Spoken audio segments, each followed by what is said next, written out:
شفیع جان، آپ کا جو صوبہ ہے ظاہر ہے کہ دہشت گردی کے خلاف فرنٹ لائن سٹیٹ ہے، جہاں پر آپریشن سب سے زیادہ ہو رہے ہیں، سب سے لمبی سرحد جو ہے وہ ملتی ہے اس کی افغانستان سے. لیکن جو بیانیہ سامنے آتا ہے وہ ظاہر ہے کہ ایسا ہونا چاہیے، اور آپ ماشاءاللہ اچھے بولتے ہیں ٹی وی اسکرینز پہ، لیکن آپ کی جانب سے بھی ایک سٹیٹمنٹ سامنے آیا اور اس کے اوپر پھر دوبارہ سلمان اکرم راجہ صاحب نے پہلے کلیئرٹی دی اور پھر آپ نے دوبارہ ٹی وی پہ آ کے کہا کہ نہیں جی وہ دہشت گرد ہیں. ٹی ٹی پی کے حوالے سے آپ کا یہ بیانیہ سامنے آیا. تو اس کے اندر اس اہم ترین اور اس حساس موضوع پہ ایک بیانیہ اور بڑا ایک سوچ سمجھ کر کوئی بیانیہ لینا یا کوئی نیریٹو لینا وہ کتنا ضروری ہے؟ ایک تو یہ میں اس پہ آپ کی رائے چاہوں گا، اور دوسرا یہ ہے کہ اصل مسئلہ ہے کیا. ایک آپریشن ہو رہا ہے وہ ویسے بھی ہو رہا ہے، اس کے اندر نیشنل ایکشن پلان جامع ڈاکیومنٹ کے طور پر موجود ہے آلریڈی، تو پھر تکرار کس چیز کی ہے؟ اصل مدعا کیا ہے؟ دیکھیں، جہاں تک صوبے میں دہشت گردی کی بات ہے اور جہاں تک دہشت گردوں کی بات ہے، تو ہم تو یہ پہلے سے چیخ رہے تھے. آج سے 2 سال پہلے یہ بات ہم کر رہے تھے، مراد سعید صاحب کر رہے تھے، سہیل افریدی صاحب، میں خود فلور پہ کھڑے ہو کے ہم یہ کہتے تھے کہ یہ لوگ آ رہے ہیں، ان کو روکا جائے، ان کو ریسیٹل کیا جا رہا ہے. شہباز شریف کی حکومت میں جولائی 2022 میں جو میٹنگ ہوئی جس میں ریسیٹلمنٹ کے لیے انہوں نے دستخط کیے، اس پہ پیپلز پارٹی نہیں، لیکن وہی بات آ جاتی ہے کہ انگیجمنٹ آپ کی تھی اور اس کے بعد ریسیٹلمنٹ میں تو یہ ایسا نہیں ہے کہ مورد الزام جو ہے وہ صرف ان کو ٹھہرے. جی جی مجھے کمپلیٹ کرنے. انگیج ضرور ہم نے کیا، بالکل میں اس کا اقرار کرتا ہوں، انگیج ہم نے کیا، لیکن جو فائنل ریسیٹلمنٹ تھی جس کی اجازت جو ہے وہ پرائم منسٹر شہباز شریف نے اس وقت دی. اب جب ہم کہہ رہے تھے کہ یہ لوگ یہاں پہ آ رہے ہیں ان کو روکا جائے، تب یہ کہتے تھے کہ یہ پروپیگنڈا کر رہے ہیں. اب جب یہ لوگ یہاں پہ آ گئے ہیں، ان کے نمبرز بڑھ گئے ہیں، یہ اب ایک تشکیل کی صورت میں آگے بڑھ رہے ہیں، تو یہ کہہ رہے ہیں کہ جی ہم نے یہاں پہ ملٹری آپریشن کرنا ہے. دیکھیں، D G I S P R صاحب کی جو پریس کانفرنس تھی، ہمیں بڑی امید تھی اس پریس کانفرنس سے، اور ہمیں پتہ تھا کہ وہ آپریشن پہ بات کریں گے، وہ قومی سلامتی اور دہشت گردی کے حوالے سے بات چیت کریں گے. لیکن جس طریقے سے اس پریس کانفرنس کو تحریک انصاف کی طرف موڑا گیا، سہیل افریدی صاحب کی کلپس چلا کے، میرے کلپس چلا کے عمران خان صاحب کو نشانہ بنایا گیا. تو لیکن اس سے ایک دن پہلے سہیل افریدی صاحب کی جو کلپس تھے، آپ کو یہ پتا ہے کہ بیانیہ اسی طریقے سے بنتا ہے، جب آپ کوئی سخت بات کریں گے اس کا جواب تو آئے گا. لیکن دوسری ایک چیز میں اس کے اندر ایک پہلو صرف میں اجاگر کرنا چاہ رہا ہوں. آپ نے کہا کہ 2021 میں ہم نے انگیج کیا، آپ نے وہ ساری ڈیل طے کی، اور 2022 میں جب ریسیٹل کرنے آئے تو آپ نے اس پہ احتجاج شروع کر دیا. تو یہ کیا یہ دوہرا ایک معیار نہیں ہے کہ جب آپ اس وقت ان کی حکومت آئی، آپ کی حکومت تھی تو آپ نے ان کو آنے دیا، اور پھر جب آپ کی حکومت آئی تو آپ نے کہا کہ نہیں جی غلط ہو رہا ہے؟ نہیں، آپ چیزوں کو مینوپولیٹ کر رہے ہیں. میں مینوپولیٹ کر رہا ہوں؟ میں مینوپولیٹ کر رہا ہوں؟ میں آپ کو ایک فیکٹ بتا رہا ہوں، میں فیکٹ بتا رہا ہوں آپ کو کہ آپ نے انگیج کیا. غلط بتا رہے ہیں آپ، کیسے غلط بتا رہے ہیں؟ کیسے ہم نے انگیج کیا، ہم نے انگیج کیا ان کو. انگیج کا مطلب کیا؟ نہیں دی تھی. اچھا، آپ نے اجازت نہیں دی تھی؟ ان کے ساتھ بات چیت ہو رہی تھی، ٹی او آر سیٹ ہو رہے تھے. اچھا، انہوں نے تو کلی چھوٹ ان کو دے دی. اور یہ جو بیرسٹر صاحب آپریشن کی بات کر رہے ہیں، آواز آ رہی ہے میری؟ اب جی میں بالکل سن رہا ہوں آپ کو، ہمتن گوش ہوں.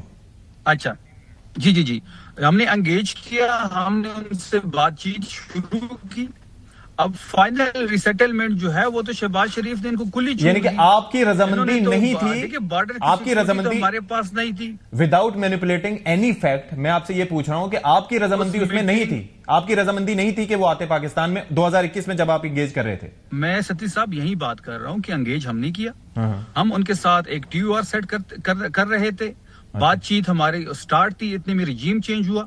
رجیم چینج کے بعد انہوں نے اچانک 2022 میں جولائی میں ایک میٹنگ بلاتے ہیں اور اس میں ان کو کلی چھوٹ دے دیتے ہیں اور ان کو ریسیٹل یہاں پہ کرتے ہیں.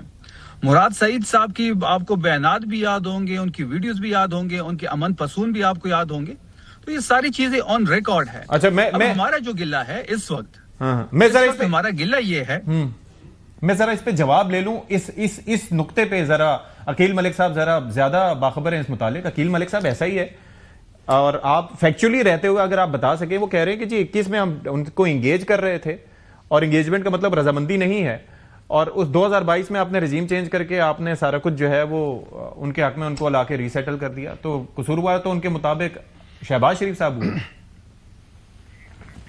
نہیں جی، بالکل بھی نہیں، اور یہ غلط تاثر دیا جاتا ہے. ایک تو پہلی بات ہے کہ پی ڈی ایم کا جتنا بھی ٹائم تھا وہ ایک ٹرانزیشن پیریڈ تھا، اور ابھی اپریل میں جب ووٹ آف نو کانفیڈنس ہوا، جو کہ کانسٹیٹیوشنل میجر ہے، جس کو ابھی یہ رجیم چینج کہہ رہے ہیں، رجیم چینج نہیں، کانسٹیٹیوشنل میجر تھا. اور ظاہری بات ہے کہ اس کے بعد جب پی ڈی ایم کی حکومت آئی تو پی ڈی ایم کی حکومت کو بھی ظاہری بات ہے وہی انٹیلیجنس جو ہیڈ تھے وہ انہوں نے اگر وہ ایڈوائز دی، کیونکہ کافی long and hard and back to back جو ان کی انگیجمنٹ 1.5 سال سے زائد عرصے سے چل رہی تھی ان کو ری سیٹلمنٹ کرنے کے حوالے سے، اور ڈیورنگ ری سیٹلمنٹ کی جو ٹاکس چل رہی تھیں اس میں ویسے بھی پریزیڈینشل پارڈنز دیے گئے. یہ ان کو یاد ہے کہ انہی کی حکومت تھی، ان کو پتہ نہیں ہے، یہ جا کے چیک کر لیں کہ جیسے ایسے لوگوں کو کل بھی لیکن وہ یہ امپریشن دے رہے ہیں کہ یہ رضامندی نہیں تھی، رضامندی آپ نے دی. دیا گیا. وہ یہ کہہ رہے ہیں رضامندی ان کی ایسا نہیں تھی، آپ نے رضامندی دی. پریزیڈینشل پارڈن جو ری سیٹلمنٹ آلریڈی جو ہے وہ ہو رہی تھی نا، وہ ایک آلریڈی پروسیس چل رہا تھا. یہ تو نہیں تھا. آپ عمران خان صاحب کا کیوں نہیں الجزیرہ کا انٹرویو اٹھا کے دیکھتے، ٹی آر ٹی ورلڈ کے ساتھ اٹھا کے دیکھیں. انہوں نے کہا کہ جی ہم بالکل افغانستان سے لا رہے ہیں، یہاں پہ جو جیلوں میں لوگ ہیں ہم ان کو ری سیٹل کر رہے ہیں. یہ تو ان کی اپنی باتیں ہیں. چلائیں کلپ. میں تو کہتا ہوں عوام کو آپ دودھ کا دودھ اور پانی کا پانی ہونا چاہیے عوام کی. چلیں نیکسٹ ٹائم اس پہ بھی کلیئرٹی رکھیں گے، اس پہ بھی کلیئرٹی رکھیں گے. شاہ صاحب آپ کچھ کامنٹ کرنا چاہیں؟ بالکل. ایسی سچویشن میں جو جس طریقے سے ہم دیکھ رہے ہیں پولرائزیشن ہے، اس میں آپ کو کوئی فیوچر نظر آتا ہے مذاکرات کا؟ دیکھیں میں ریکویسٹ کروں گا، سیاسی کارکن ہوں اور ہم تینوں ہی ہیں سیاسی کارکن ہی ہیں. میں صرف یہ عرض کروں گا کہ جس طرح کی کال ابھی دی جا رہی ہے 8 فروری کی جو ہے، وہ بھی بڑا ایشوز آئیں گے کہ جو آپ کے علم میں ہے کہ پھر اس میں جلاؤ گھیراؤ بھی ہوتا ہے. وہ جو پہیا جام کی بات کی جاتی ہے، کوئی گھروں سے نہ نکلے، تو ظاہر ہے لوگ تو نکلیں گے. مے بی کے پی میں اس کا اثر آپ کو کچھ زیادہ نظر آئے، لیکن دیگر صوبوں میں تو ظاہر ہے پریشانیاں ہوں گی. اور میں عرض کروں گا کہ پی ٹی آئی اپنی جگہ پہ بالکل پاپولر ہے، اس کے ساتھ لوگ ہیں، ان کے ووٹر سپورٹر ویل وشر ہیں. پی ٹی آئی کو چاہیے کہ اپنے ان ویل وشرز کو پرابلمز میں نہ ڈالیں. ٹھیک. جب اس طرح کی صورتحال ہوگی، کوئی پرتشدد واقعات ہوں گے، تو پھر وہی کیسز، وہی چیزیں.